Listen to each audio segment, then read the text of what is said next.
सभी को जैमसी की। आज हम परमेश्वर के वचन से सीखेंगे। प्रियो, बाइबल इस प्रकार से बताती है।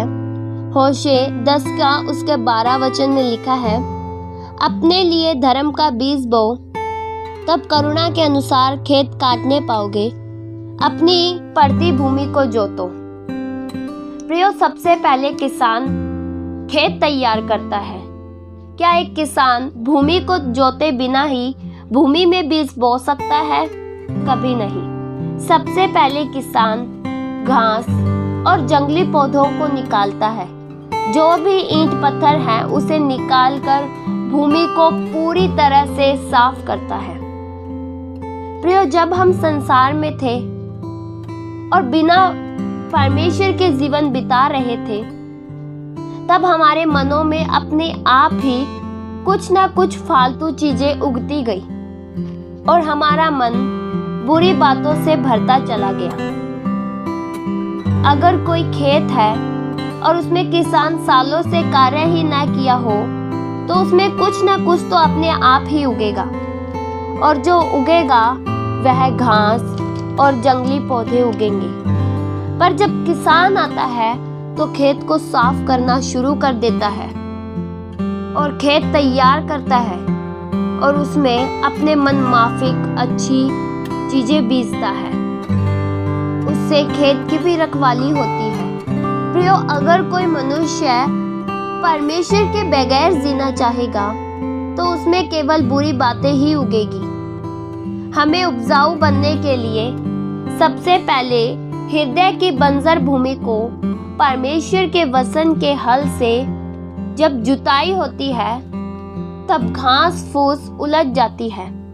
जो फालतू जड़ें हैं वे निकाली जाती है और वह भूमि को चीर कर नरम करता है, और जो डले हैं उन्हें फोड़कर निकालता है और खेत को अच्छा करता है। और जब अच्छे खेत में बीज बोया जाता है, तब वह बीज बढ़ता है और फलवंत बनता है। और प्रियो, खेत के लिए क्या चाहिए सब कुछ किसान मुहैया करता है।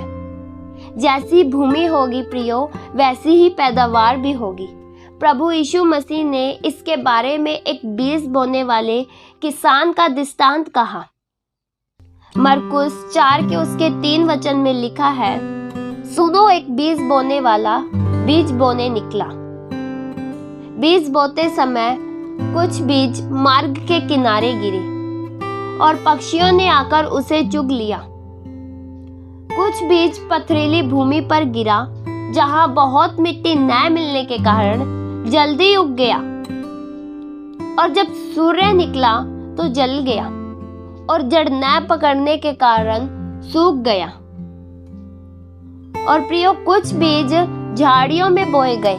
ये वे हैं जिन्होंने वचन सुना, पर संसार की चिंता और धन का धोखा और अन्य वस्तुओं का लोभ उनमें समाकर वचन को दबा देता है।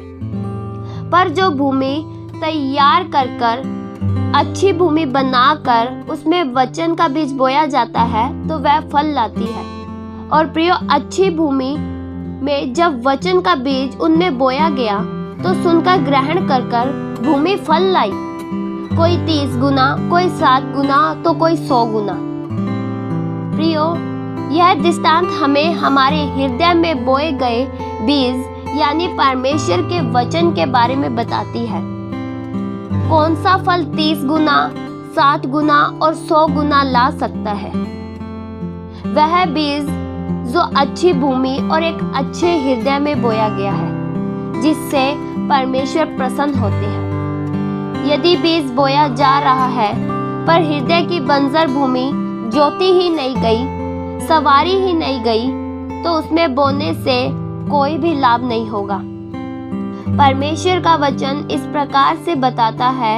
यिर्मयाह 4 के उसके 3 वचन में लिखा है, अपनी पड़ती भूमि को जोतो और कटीलों जड़ों में बीज मत बो।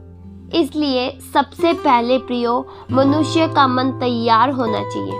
कांटे और घास फूस निकाल कर नई जोती हुई भूमि बनना चाहिए। प्रियो, ये कांटे और झाड़ियां क्या है?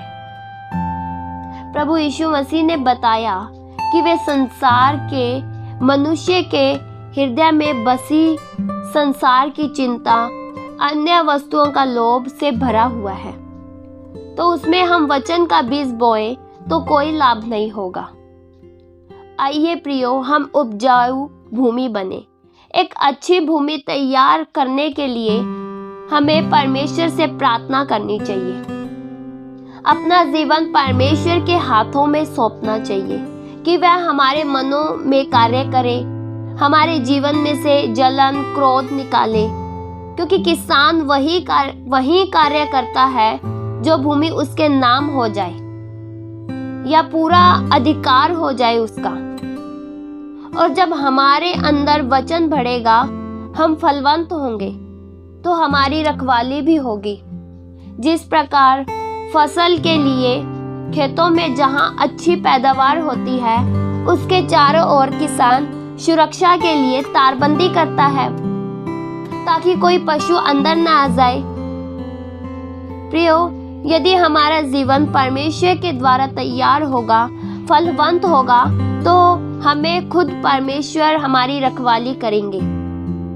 कई बार हम देखते हैं फसल वाले खेतों में किसान खुद मचान बनाकर निगरानी करते हैं या किसी को जिम्मेदारी देते हैं कि वे फसल की देखरेख करें। वैसे ही प्रियो, परमेश्वर रखवाली के लिए दूतों को नियुक्त करते हैं।